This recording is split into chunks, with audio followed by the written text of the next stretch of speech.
Hello all, good afternoon. Welcome to our latest presentation in the VLS Alumni Webinar Series. Today we have Building an Organic Future, how the organic movement is advancing health equity and climate solutions, presented by the VLSAA in conjunction with the Office of OARD. I am Meg Muncy, JD’13. So happy to have you all here on this steamy Wednesday, at least here. I am not actually in the White River, though I wish I was. I think it's close to 90 degrees here in New Hampshire, which is very strange. But joining us today from the Office of OARD is our Director of Alumni Relations, Crystal Brownell, as well as Lauren Close, who is the Alumni Communications Manager. And I do believe I saw Brooke, who is the Vice President of Alumni Affairs as well. We are thrilled to have you all here, and we thank OARD for their help in getting this presentation to you. Part of our role on the board of VLSAA, one that we are most passionate about, is connecting fellow alumni, both to each other and back to the school. So we're thrilled to have you with us today, and we hope to continue seeing you at future events, webinar, and hopefully in-person events by the end of the year or sometime soon, at least for 2022. Let's hope we can all get together in SoRo or elsewhere. So before we get started today with Kelly's presentation, I just want to go over a few housekeeping items with you. If you could all put yourselves on mute unless you are speaking, just so we don't have any distractions or background noise while Kelly is speaking. And the email you should have seen, if you can move up in the little right-hand tile of your profile, you can rename yourself to add in your class year, just so we can see everyone who is here. If you have questions for Kelly, you are welcome to put them in the chat box, and we will be monitoring that as the presentation goes on. You'll also receive a brief survey after the presentation. Please take the time to fill it out. We love feedback. This is a newer offering that we've done, as so many things we've kind of pivoted during COVID to try and find new and engaging ways to keep us all in communication with one another. And so we value any feedback you have about, good, bad, indifferent. Keep doing it, maybe change it up. Here are some other topic ideas. We love it. So please take the time, if you can, just a couple minutes to fill out that survey after. It would be most helpful to us and to OARD. I know we all appreciate the feedback. So I'm going to introduce our speaker now, Kelly Damewood, class of 2013. Kelly's a CEO of California Certified Organic Farmers, also known as CCOF, and is passionate about helping organic farmers thrive. She leads over 100 employees and 3 nonprofit organizations that work together to advance organic agriculture for a healthier world through policy, advocacy, member engagement, strategic partnerships, and public relations for the organization's over 4,000 members. Kelly joined CCOF in 2014 as the Director of Policy and Government Affairs, and in January of 2019, the Board of Directors, recognizing her passion and vision, appointed Kelly to lead CCOF. Inspired by her own experience running a small organic farm after she graduated from the University of Portland, Oregon, with a Bachelor of Arts in English, Kelly pursued a legal education with the singular goal of supporting organic producers with their legal, business, and advocacy needs. In addition to her JD from VLS, magna cum laude, she also has an LLM in agricultural and food law from the University of Arkansas School of Law. So please join me in welcoming Kelly. Thank you so much for that introduction, Megan. Hi, Taylor Rhodes. If you're at home with the kid, I want to see a guest appearance at least once on this call. Welcome, everyone. I'm just going to move you over to my other screen. So as Megan mentioned, my name is Kelly Damewood. My pronouns are she, her, and I'm the CEO of California Certified Organic Farmers, better known as CCOF. You're welcome to interrupt me throughout the presentation with comments, questions, etc. And the folks on the call are going to be help me monitor that chat box. So CCOF is a nonprofit organization that works to advance organic agriculture for a healthy world. And we accomplish our purpose through organic certification, advocacy, education, and promotion. Yes, we do quite a lot. And our vision is a world where organic is the norm, and we value integrity, courage, community, and representation of and for organic producers. And I am not a Spanish speaker, but my team put this together, which I love to see. We serve a lot of Spanish-speaking clients, both in California and in Mexico. But before we move on, I would love to hear where you're dialing in from today. I'm going to drop a link in the chat box, and you can go to that link and you can actually look up what ancestral lands you are sitting on today. Look up the ancestral owners of the lands you're on. It's not a perfect map, but it's kind of a fun activity. And you're welcome to drop that in the chat box. You can also drop what state and city you're broadcasting from as well. I'm here in beautiful Lake Tahoe, California, ancestral home and current community of the Washoe people. So if you haven't used that link before, I really encourage you to check it out and feel free to share where you're calling in from in the chat box. And while folks are doing that, my two goals today, really want to share my passion for organic agriculture.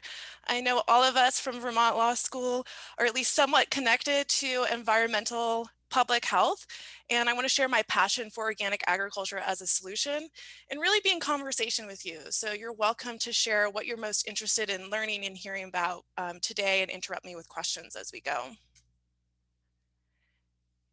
If you're up for it, you're also welcome to drop in the chat box what you're most curious about today. That will help me guide our conversation. Are you interested about the history of organic and CCOF? Oh, I see some land acknowledgements coming in. Thanks, Megan. Thanks, Kathy. So you're also welcome to drop, what are you interested in learning about today? The history of organic and CCOF, the organization, organic regulations themselves, organic practices and the why behind organic, barriers to going organic, about our company, our programs, and our advocacy, or whatever. Do you just want to connect, or anything else you want to chat about today? Feel free to let me know, and that'll help guide our conversation. We got folks from Texas, Salt Lake City, Vermont, Ohio. That's one thing I loved about Vermont Law School, is it really attracted people from all across the country and world, really, because of the unique nature and focus on environmental law. I really appreciated that about Vermont Law School, and I think we're an especially spread out alumni group as a result. Start with a little bit of history. So CCOF was founded in 1973 by a group of organic farmers who envisioned a better way of growing, selling, making food.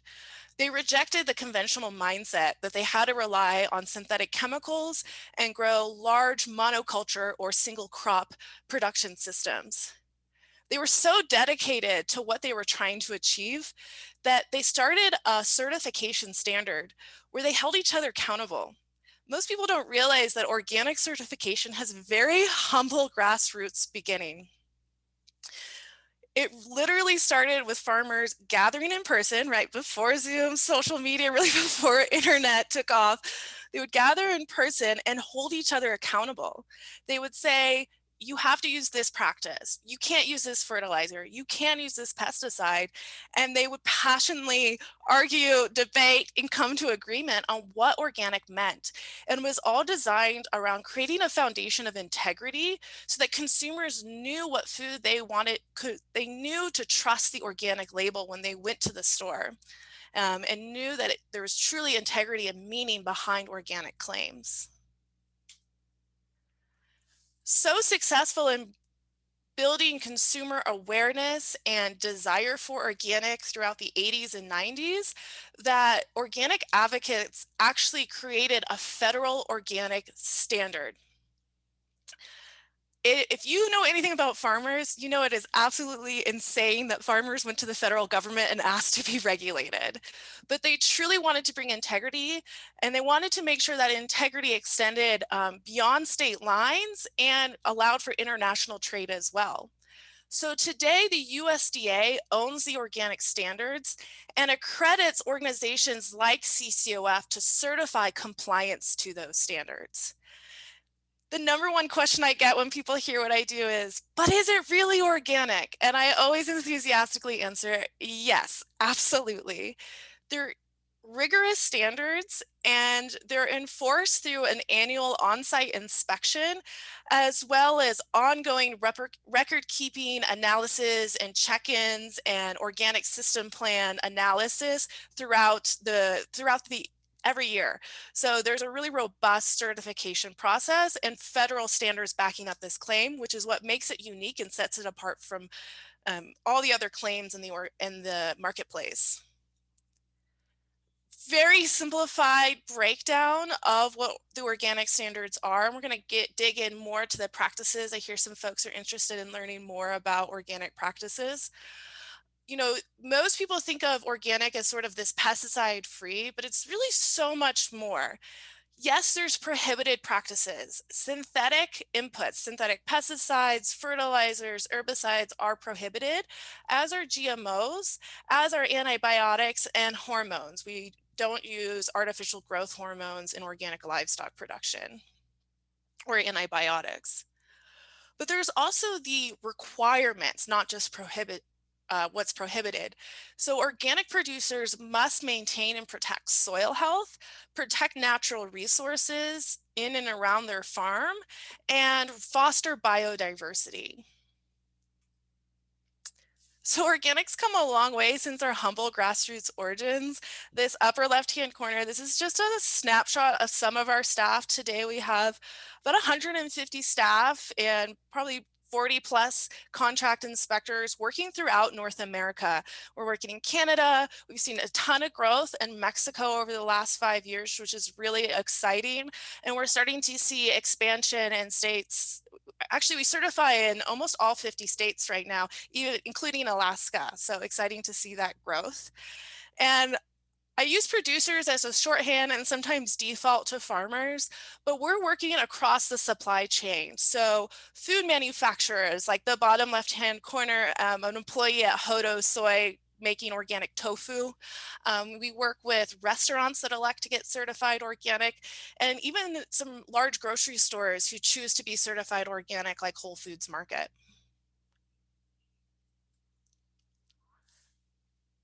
Really promising to see the growth of organic. Last year, we reached $62 billion in sales and continue to have year-over-year growth that outcompetes non-organic food.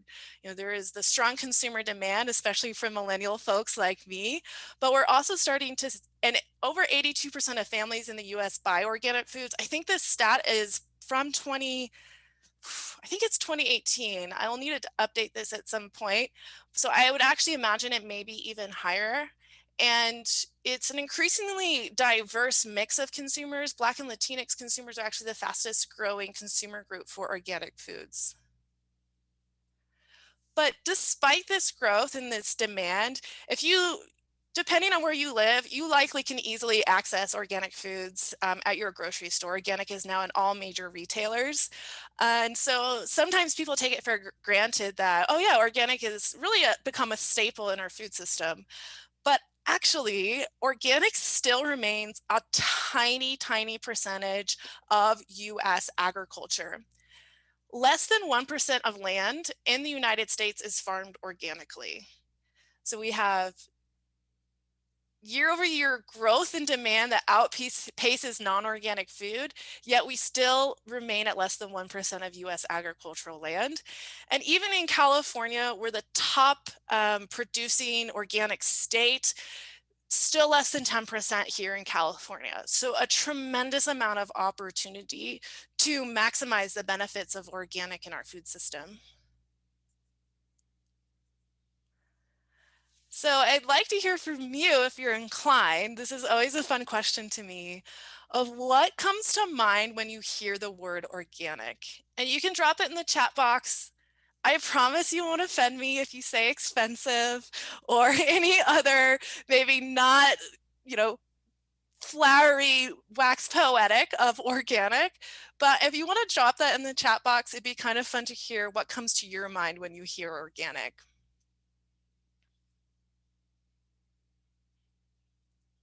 Let folks mull that over a little bit.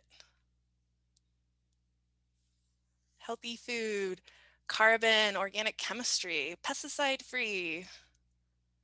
Definitely. Awesome. Safe and chemical free. Yeah, that pesticide free, I think that's what comes to most folks' mind, really aware of what they're eating and not wanting harmful chemicals on their foods. So if there is one takeaway that I hope you get from this presentation today, is that when you hear organic agriculture or food, you start to think of that word solution, and you can really start to understand and build out this concept that organic agriculture is a solution to so many of the challenges that we're facing today. Yeah, so I got a question, a private question about why there's such a small percentage of land that's farmed organically. So a few things at play there.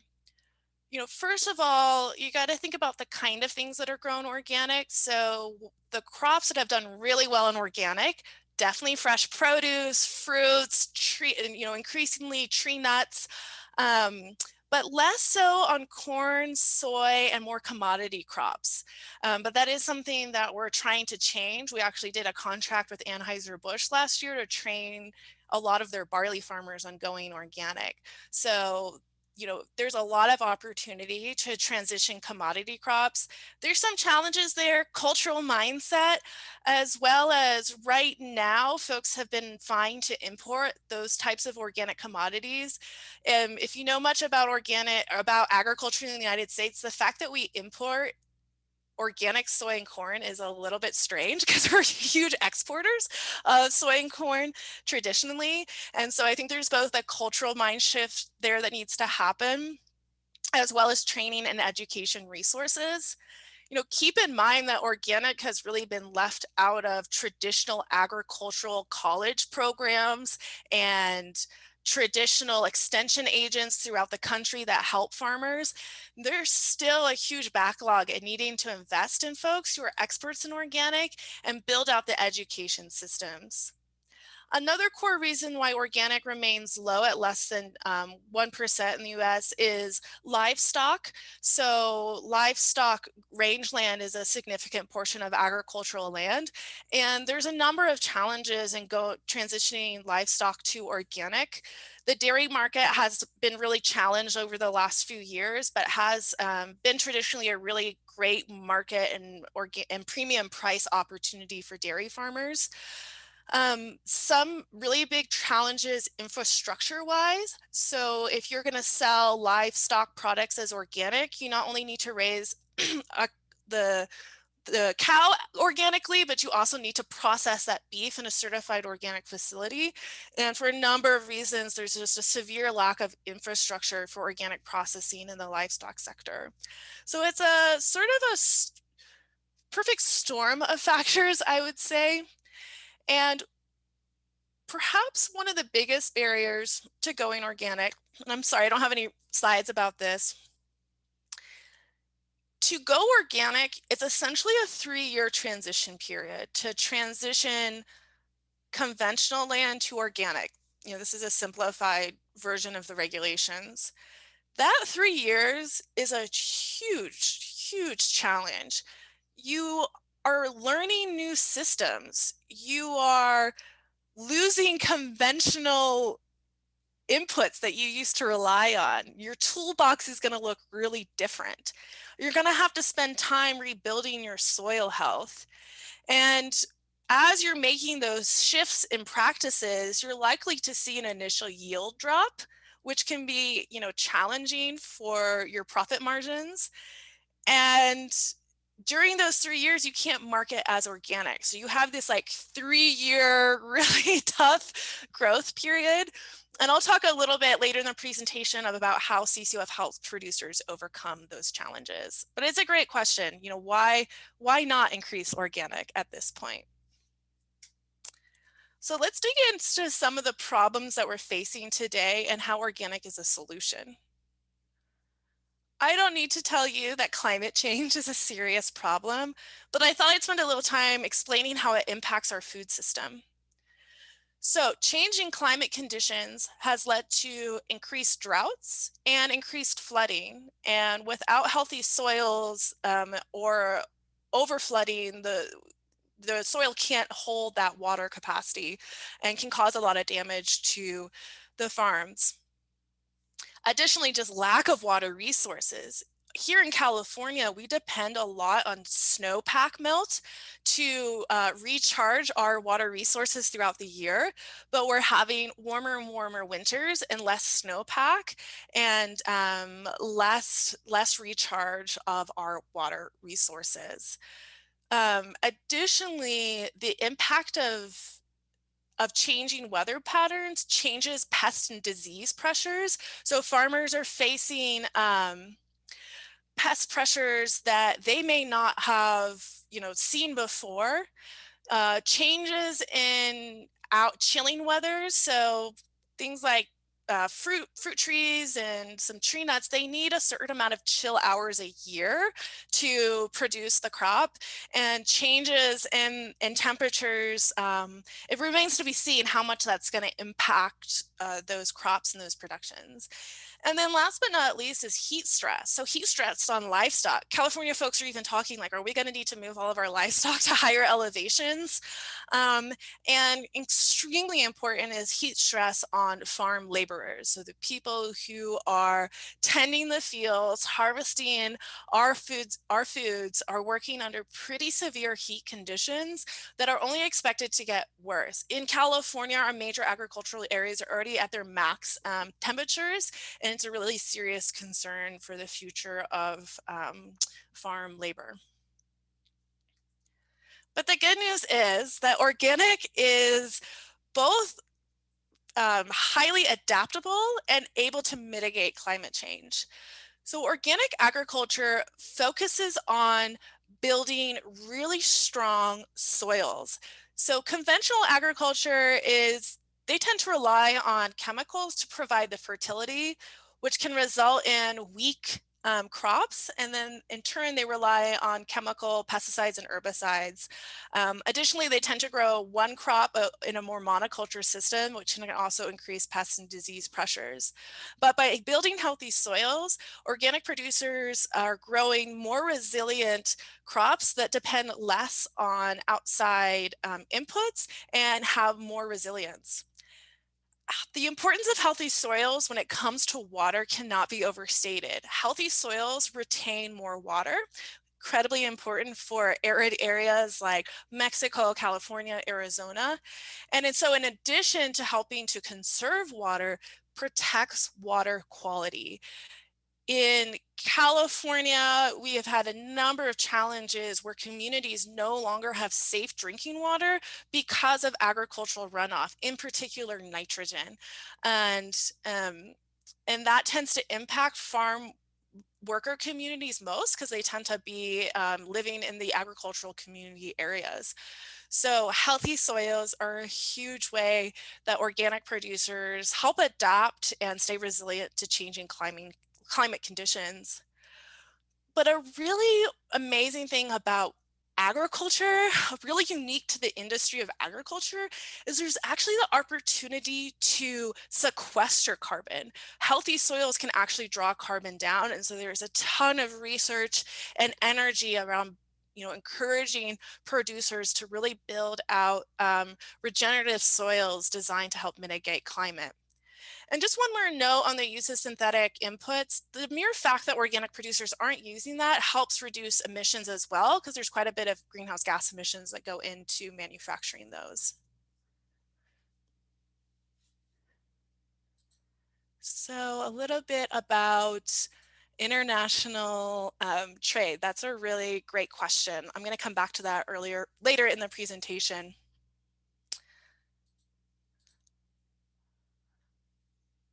So these are just some pictures of farm workers that we've supported on the path to farm ownership. I believe this is in the Salinas Valley, which has had, I'll talk a little bit more about that in a minute. Oh, and another unique impact of climate change on agriculture is wildfires. So this is Sea to Sky Farm in the central coast of California, impacted by some devastating wildfires here in California last year. I had 3 staff lose their homes, and I had 30 plus farmers either lose their farm or their crops, buildings, historic buildings, and other deep impacts. So, again, just another example of how climate and agriculture is intricately related.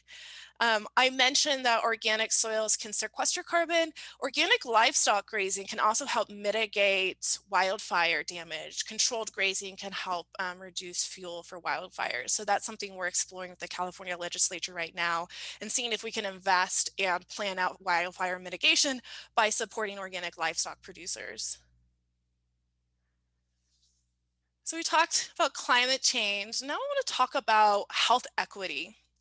The organic standards do not include social welfare requirements. I think a lot of advocates tried, but when they were passing the federal USDA law, it just was not going to happen at the USDA. So unfortunately, we don't have social welfare standards in organic, although there are a number of studies that show organic farms tend to pay better wages, provide more year-round employment, which is more stability for farm labor families, and have more competitive benefits. So that is one thing that some social sciences have demonstrated. But without a doubt, if there's no greater contribution to the world for organic, it is definitely removing countless pounds of toxic cancer-causing pesticides from our environment. The science is absolutely clear that synthetic pesticides that are allowed in conventional agriculture lead to neurodevelopment disease like ADHD, autism, and a wide range of cancers. In conventional agriculture, producers can use about 900 synthetic pesticides. And organic, you can use about 25, and those are highly regulated, reviewed every 5 years, and often have special restrictions on them. It seems so unacceptable to me that we know that these pesticides cause cancers. We know that there is a demand for organic food. We know that organic farmers have been very successful without the use of synthetic pesticides. And it really begs the question, why aren't we going all in on getting these out of our environment? Pesticides can show up in the actual food you eat. So there's been numerous studies showing that families, especially children, their urine, if they're eating conventional produce, their urine will test positive for a lot of residual pesticides versus organic, which will be, very clean. So there's the actual food you're eating, but there's also the environment in which you live in. Conventional farmers are still using aerial sprays and other forms that spread pesticides in the environment, but it can also enter homes in unforeseen ways. So a lot of impact on farm worker, farm labor families. If you have pesticide residues on your boots, you go home, you walk on your carpet, and then your kids are playing on that carpet. Seen a lot of impacts, especially in the Salinas Valley, on pesticide exposure. In California, folks started to build schools in agricultural areas because it was a cheap place to build. And now they're seeing a lot of impacts of pesticide exposure on children. And so they've had to backpedal and create regulations for notice requirements, only spraying at certain times. Organic just quite frankly does not have this issue. And to me is another reason to go all in on organic, especially around schools. This chart cracks me up a little bit because it's kind of a complicated looking chart that one of my staff made. But the message is really clear. If we removed if we went all organic in the United States, we could remove 100% of synthetic cancer-causing pesticides.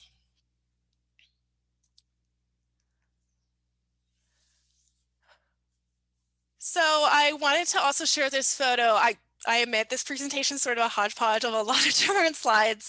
Just wanted to make sure I shared a lot of stories and personal photos of farmers. This is Lahia Apana.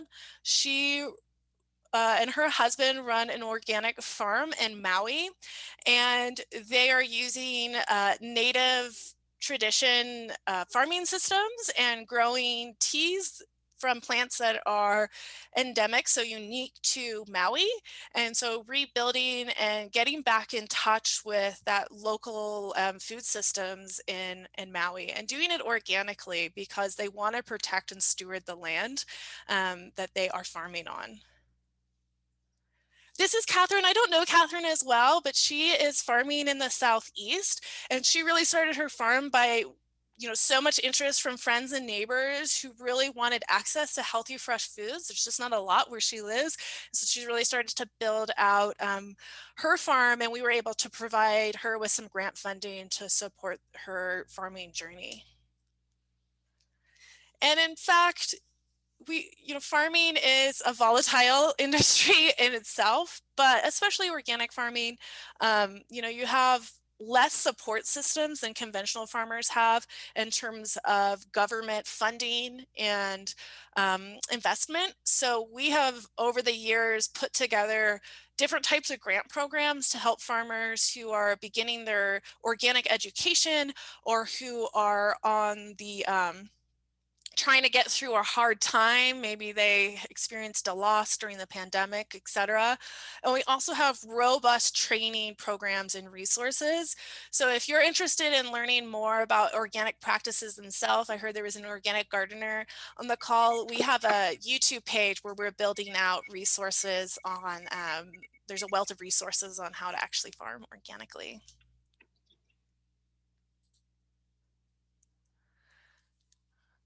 I'm always so inspired by the people that we help fund. And so I wanted to share a variety of pictures, but this bottom photo in the middle reminds me of the value of biodiversity. So if you're starting an organic farm or garden, a really key component is building out the biodiversity on your farm. So planting the kind of plants that are going to attract beneficial insects that are going to eat the bad insects so that you're not constantly relying on pesticides. Or even creating habitats for bees and pollinators or birds, predatory birds, to come to the farm and create a holistic system of management. Another key practice in organic is rotating crops, so not just growing one crop, but actually rotating the crops you're using. That makes sure that disease doesn't build up in your soil and can recycle nutrients through your soil. Cover cropping, also really important, making sure that the cover crops can help fix nitrogen and provide nutrients back into the soil when it's tilled in. And compost, on-farm fertility, also incredibly important. So those are some of the practices that are pretty common for organic producers. And then livestock, again, grazing, not using antibiotics, not using hormones, creating a whole system approach to protecting the welfare of the animal. One really wonderful thing about organic is how much it's helped save family farms over the years. This is an Iraqi veteran who grew up on a conventional farm and studied organic textbooks while he was serving in Iraq, and came back and converted his family farm to organic so he wouldn't have to spray the farm with the harmful pesticides they were using. This is Shannon Good. She's incredibly amazing young woman. We gave her a grant at the age of 16 to develop an integrated pest management system for her dairy cows. That means developing a system to manage pests that may bother the cow. I'm not a livestock expert, but it's an integrated pest management system rather than relying on synthetics. She started that at 16. We've funded her for the last few years, and now she's starting her own dairy farm. And her family was they were losing their dairy farm because they were renting land, and she was able to revive that part of her family's business, and did so organically. The average age of farmers in the United States is 65. There's a real opportunity in converting established farms and building out new farms organically, especially as we're trying to reach our climate and public health goals. Just a few more photos and stories. Folks who, I believe the young man on the right, Actually, I'm not positive if I'm thinking of the right person, but we've helped fund several farm workers on the path to farm ownership, or folks that grew up with parents who were farm workers and they dreamed of farm ownership and have been able to build out their own ownership. This young man is sitting in a strawberry farm. Organic strawberries have been an incredible opportunity for Hispanic Latinx farmers. It's one of the industry, at least in California, it probably has the most diverse farm owners, actually, is in the organic strawberry industry. And that would be a good segue to the question about international organic production. So there's two questions at play there I think about, and that's can be big organic versus small organic. I think sometimes people think of organic farms as, you know, the small idyllic family farm. You see them all over Vermont, and that's an amazing and beautiful way to support the local food system. Here in California, where we have more land and year-round growing conditions, we tend to have, I mean, we certify half-acre farms, but we also have some of the largest organic farms in the world. And, you know, what it comes down to me is we need any and all to go organically. Here in California, I can get all my organic produce at the farmer's market, and I know my farmer. My sister lives in Oklahoma. She just simply has no access to organic food except for Walmart. And the reason Walmart can supply organic is because of some of the large California growers who have figured out how to sell over there. So I want my sister, I want my nephew to be able to eat organic berries and have access to organic milk, for example. So for me, it's really any and all, as long as it's done with integrity. That's what it comes down to.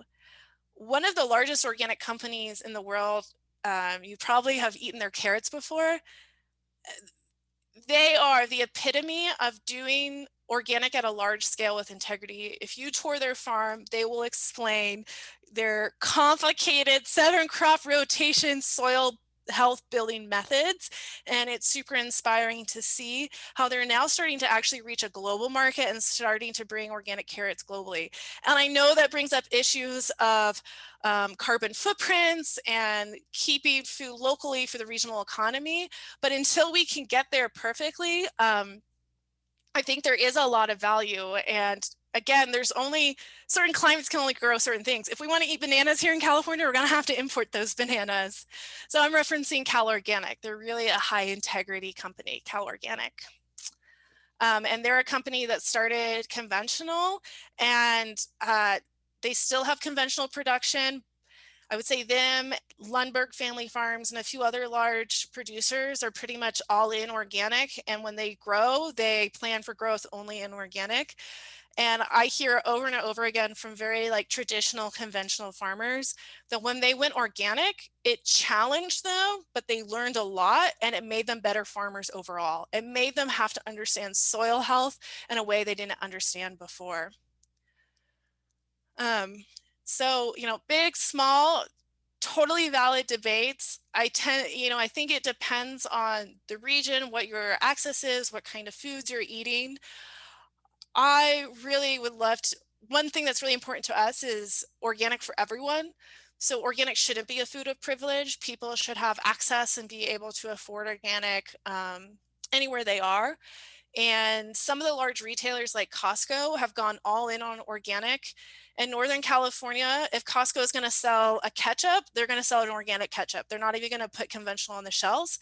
And I think that's really helped create more opportunities to access organic products. So I hear people sometimes complain about, oh no, now Costco is selling organic. And I'm celebrating, because our vision at CCUF is a world where organic is the norm, where it is just so baseline that everybody is growing organic, that everybody has the opportunity to purchase and consume healthy organic foods.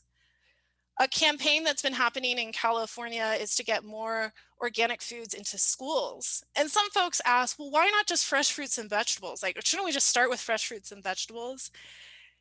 And the answer is yes, because if those fresh fruits and vegetables are grown in a way that is contaminating the soil, the water, and the air that the children are living in, then what are we really accomplishing? What are we really doing? And it tends to be communities of color that are most impacted by the adverse impacts of agriculture. So if we're truly trying to create health equity in our food system, then we need to prioritize not just fresh fruits and vegetables, but actually go as far as organic, because there's the standards and the practices behind it. So I kind of digressed from the question about international. So I'm going to touch on that real quick, and then I want to make sure there's enough time if people want to chime in. I see questions in the chat box, but if they want to chime in verbally. So organic is becoming an increasingly global marketplace. We've seen a lot of growth in Mexico, and there's this tension there. Mexico production can be more affordable. They tend to have lower labor costs. And so there can be tension with some longtime California farmers who have the highest labor costs, definitely in the United States. I might say, I might go as broad as North America, maybe broader.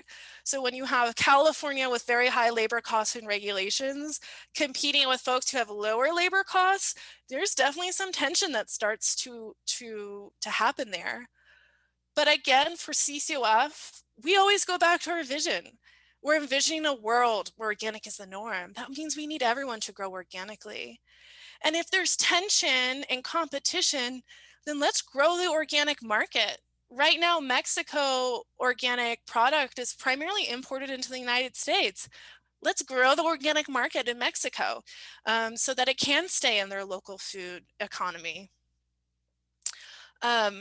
And it's not always black and white, because yes, Mexico can have lower labor costs, but California may have better yields, may have better marketing resources, may have better education programs. So, you know, it's not always an apples to apples comparison. And when I start to see these tensions arise, my solution is always, then let's expand the market for organic. Yes, we're in all major retailers, but let's have schools, hospitals, you know, these institutions. Let's source organic everywhere, restaurants. Let's grow that organic market so that all farmers can grow organically. It shouldn't be an exclusive production practice. Oh, so the question about, are we confident if things are really organic, if a farm grows both?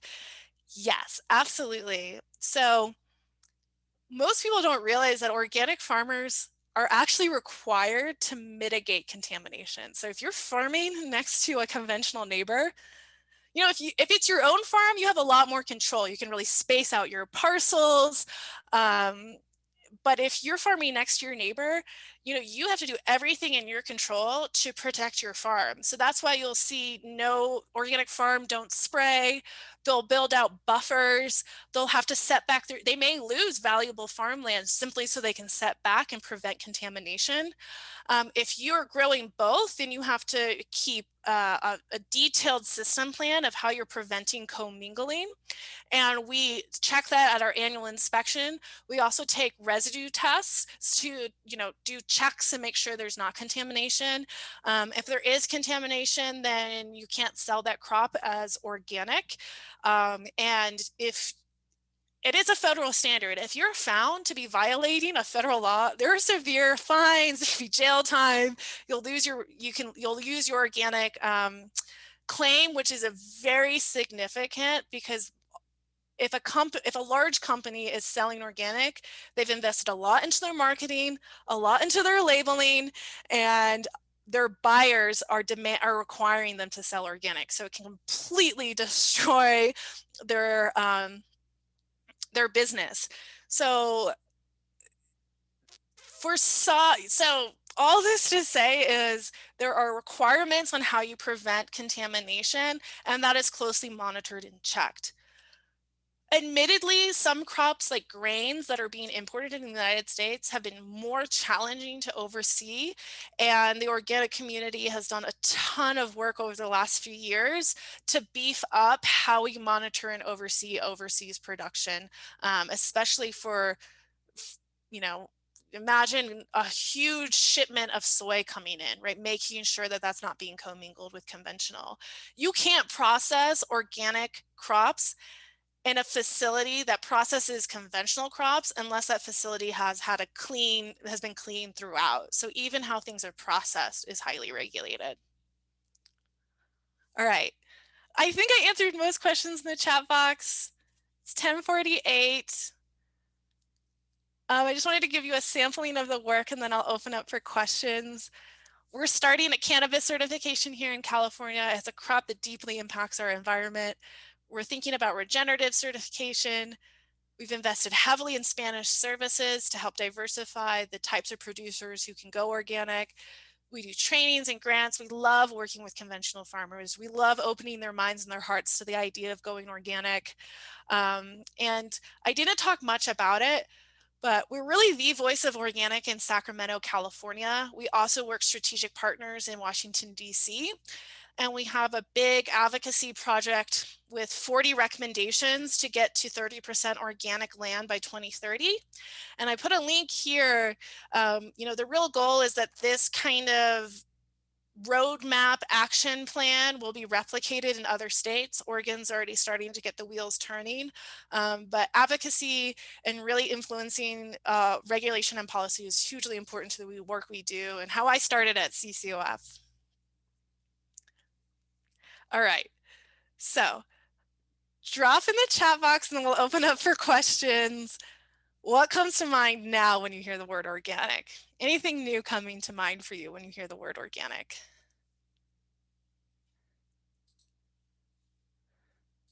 Solution.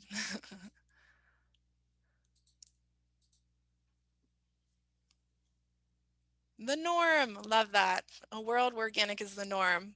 Such a quirky vision, but it really rings true for us. Farm worker owned farms. Absolutely.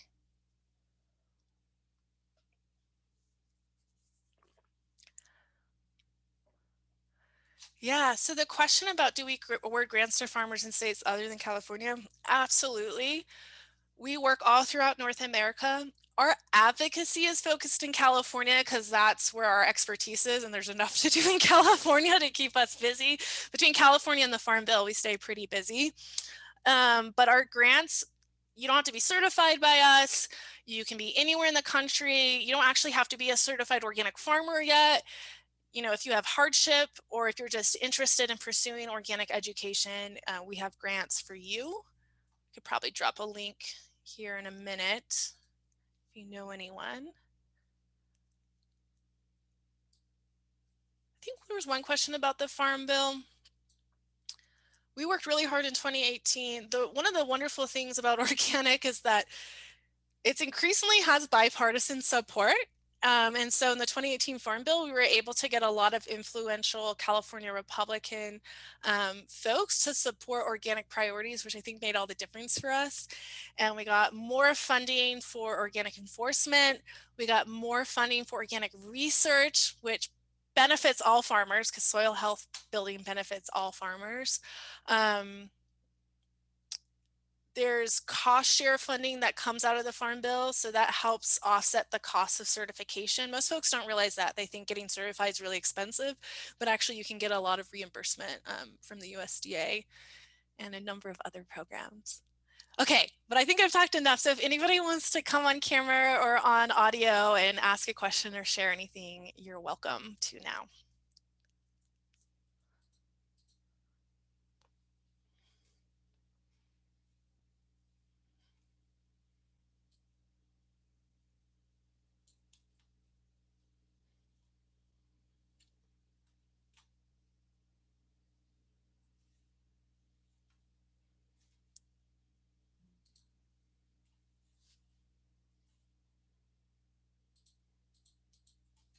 I'm gonna drop the link to our grant program.